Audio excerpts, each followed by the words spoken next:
Husni dan saya dari unit PEK2. Hari ini, saya ingin membuat satu video bagi menerangkan rumusan yang saya dapati berdasarkan tugasan yang kedua bagi subjek Asas Pembelajaran Digital JAPD 1032. Sepanjang saya melaksanakan tugasan 2, saya mendapati terdapat beberapa elemen yang dapat saya kaitkan berdasarkan pengalaman saya menyiapkan Google Site dengan beberapa elemen ataupun konsep yang terdapat dalam Asas Pembelajaran Digital. Bagi konsep yang pertama ataupun topik yang pertama ialah model SMR. Berdasarkan model SMR ni ada 4 elemen yang saya dapati berkait rapat dengan pengalaman saya menyiapkan Google Site. Yang pertama ialah pergantian, di mana saya hanya perlu berkomunikasi dan berhubung dengan rakan saya menggunakan internet sahaja. Maksudnya tidak menggunakan ataupun tidak secara bersemuka. Sebagai contoh, saya menggunakan aplikasi Google Meet ataupun aplikasi video call yang terdapat di aplikasi WhatsApp. Jadi di situ saya berhubung secara langsung dengan rakan saya tanpa perlu untuk berjumpa dengan secara berhadapan. Yang kedua ialah penambahan. Penambahan iaitu saya menggantikan ataupun saya meletakkan link YouTube bagi video-video yang saya letakkan dalam Google Site secara terus di atas perkataan untuk memudahkan pengguna terus akses ke laman YouTube. Ini bermaksud pengguna tidak perlu lagi untuk mencari konten ataupun mencari perkataan yang bersesuaian dengan video tersebut. Akan tetapi mereka terus boleh klik pada link video yang saya letak kepada Google Site tersebut dan terus ke laman YouTube berdasarkan video yang saya pilih tersebut. Yang ketiga ialah pengubahsuaian, di mana saya telah mencipta Google Site bagi membantu guru-guru ataupun pelajar bagi menjalankan aktiviti PDP yang lebih berkesan dan lebih bermakna kepada kanak-kanak, terutamanya kepada kita bakal guru PEKK mencipta pelbagai kaedah pengajaran ataupun pembelajaran yang bersesuaian dan menarik agar kanak-kanak lebih tertarik dan lebih fokus kepada sesi pengajaran dalam kelas. Yang terakhir ialah pentakrifan semula, di mana aktiviti ketika melakukan aktiviti ini bukan sahaja dapat memberikan satu kepakaran kepada kami dalam menggunakan teknologi, akan tetapi dapat menjadikan kami lebih berkolaboratif dengan orang luar ataupun pakar-pakar dalam bidang ini, termasuklah seperti cikgu-cikgu di luar sana, bagi menambah pengetahuan ataupun bagi melengkapkan tugasan-tugasan yang diberi. Baiklah, seterusnya kita akan masuk ke subtopik yang kedua iaitu model TPEK. Model TPEK ini terbahagi kepada 3 elemen utama iaitu pengetahuan kandungan, pengetahuan pedagogi dan akhir sekali pengetahuan teknologi. Walau bagaimanapun, ketiga-tiga pengetahuan ini saling berkait rapat antara satu sama lain. Akan tetapi, berdasarkan pengalaman saya menyiapkan Google Site ini, terdapat 4 elemen utama yang saya tekankan berdasarkan pengalaman saya iaitu yang pertama ialah pengetahuan teknologi, iaitu di mana saya menggunakan pelbagai aplikasi ataupun web yang terdapat di dalam internet untuk menyiapkan tugasan saya. Saya menggunakan pelbagai kaedah ataupun skill-skill yang terdapat ataupun ditunjukkan di dalam internet untuk menambah baik saya punya hasil Google Site. Baiklah, yang kedua ialah pengetahuan pedagogi teknologi, di mana saya menggunakan teknologi bagi kaedah strategi mengajar saya kerana bagi saya penggunaan internet ini sangatlah bagus untuk perkembangan kanak-kanak, terutamanya dalam sesi PDP di prasekolah.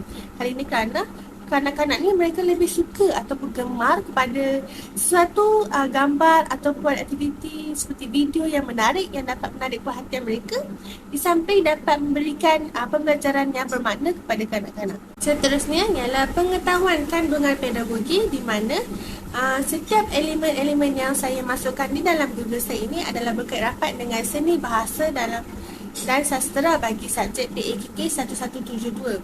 Jadi, saya meletakkan unsur-unsur ataupun elemen-elemen yang penting yang terdapat dalam subjek seni bahasa ini dan berkait rapat dengan kaedah pengajaran yang saya ingin terapkan kepada para pelajar.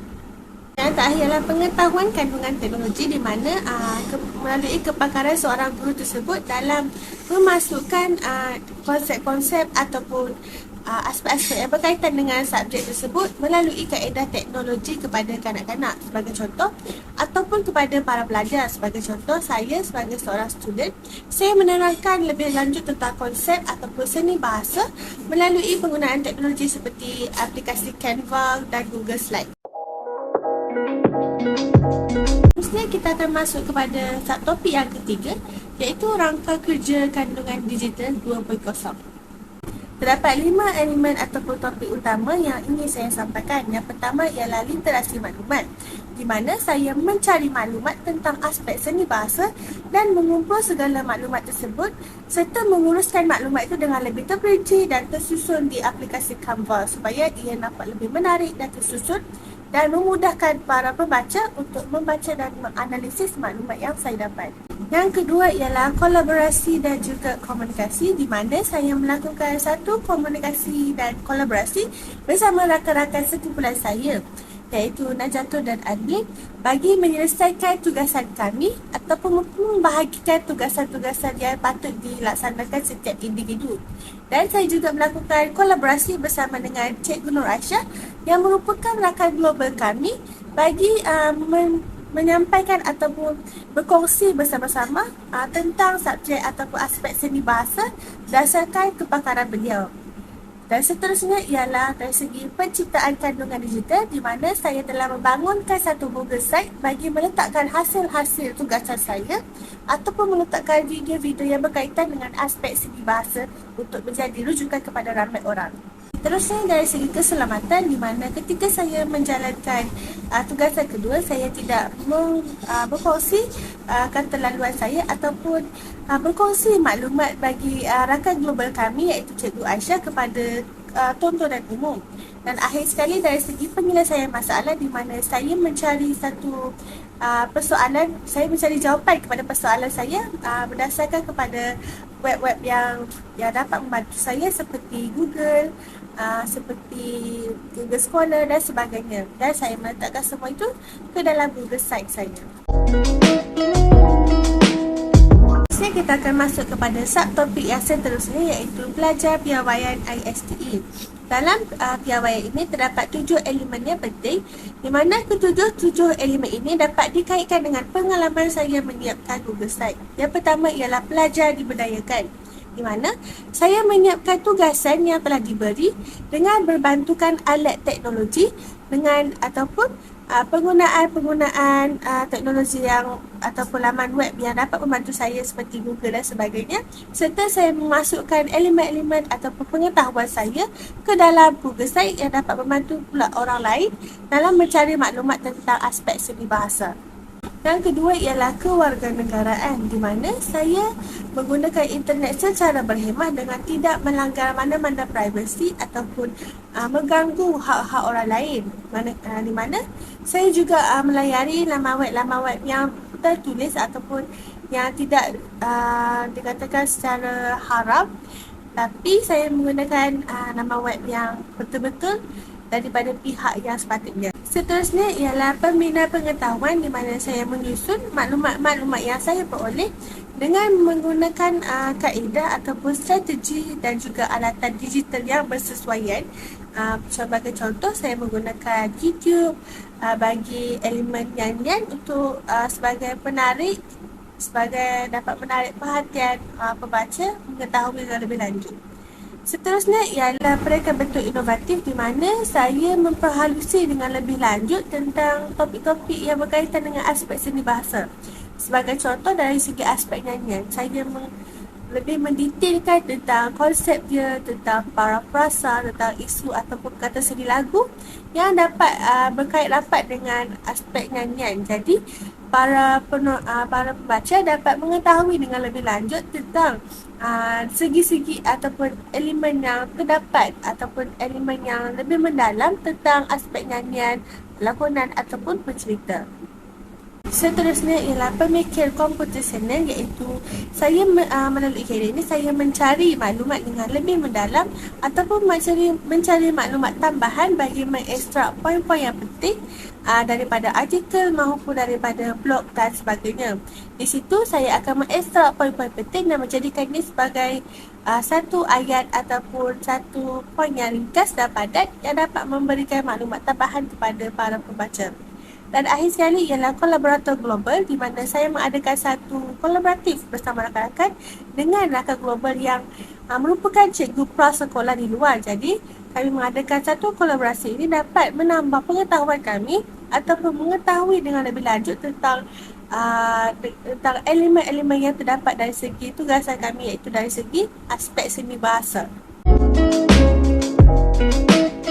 Kita akan beralih ke subtopik yang berikut, iaitu model pembelajaran murid (SLM).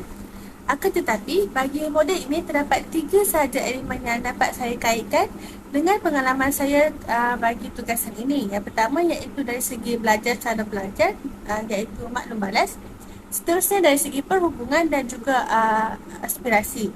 Dari segi belajar cara belajar iaitu maklum balas, di mana guru saya iaitu guru bagi tugasan subjek CAPD 1032 dan juga guru bagi subjek PAKK 1172 akan memberikan maklum balas terhadap tugasan yang telah saya siapkan dan memberikan komen agar saya dapat menambah baik tentang saya punya bahan ataupun produk yang saya telah hasilkan. Seterusnya ialah perhubungan, iaitu kolaboratif.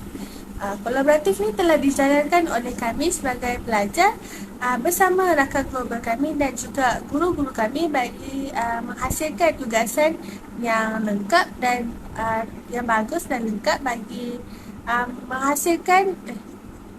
Seterusnya ialah perhubungan, iaitu kolaboratif, di mana kami sebagai pelajar telah menghasilkan ataupun mengadakan satu kolaboratif bersama rakan-rakan global ataupun dari segi bersama rakan-rakan sekumpulan dan juga para guru kami ketika menyelesaikan tugasan ini.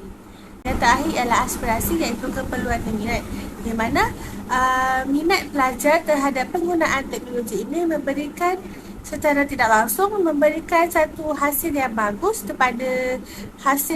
kepada projek tersebut yang telah dilaksanakan. Sebagai contoh, saya dan rakan-rakan telah menghasilkan satu site yang baik dan berguna kepada orang lain dengan penggunaan teknologi yang berkesan. Baiklah, seterusnya kita akan masuk kepada subtopik yang terakhir, iaitu peranan guru era digital. Yang pertama ialah dari segi pemimpin, di mana cikgu merupakan pemimpin kepada rakan-rakan sejawat ataupun kepada kami, terutama kepada para pelajar dalam menyelesaikan tugasan-tugasan yang diberi. Hal ini kerana guru memberikan panduan dan juga tunjuk ajar tentang cara-cara penggunaan, cara-cara ataupun kaedah yang dapat kami gunakan untuk menyiapkan tugasan yang diberi. Seterusnya ialah collaborator, di mana guru mengadakan satu hasil kerjasama dengan para pelajar bagi menyiapkan tugasan ataupun bagi meneroka tentang penggunaan alat digital, penggunaan digital bagi menyelesaikan masalah dan sebagainya.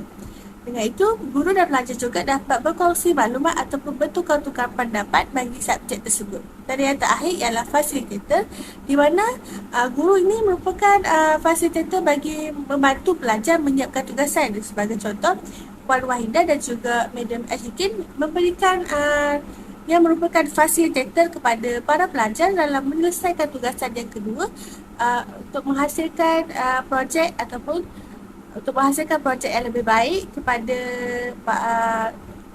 tugasan tersebut. Akhir sekali ialah fasilitator, iaitu guru-guru ini merupakan fasilitator kepada para pelajar bagi menyelesaikan tugasan yang diberi. Sebagai contoh, Madam Ashikin dan juga Puan Wahidah membantu para pelajar seperti kami dalam menyelesaikan tugasan kedua, iaitu menghasilkan projek yang lebih baik dan berguna serta aspek-aspek yang dapat ditekankan bagi kedua-dua subjek tersebut. Dengan itu, hasil bantuan daripada para guru secara tidak langsung dapat membantu para pelajar ini menyelesaikan tugasan dengan mengikuti citarasa ataupun mengikuti aspek-aspek itu dengan lebih baik dan dengan lebih mendalam. Baiklah, itu sahaja daripada saya. Sekian, terima kasih.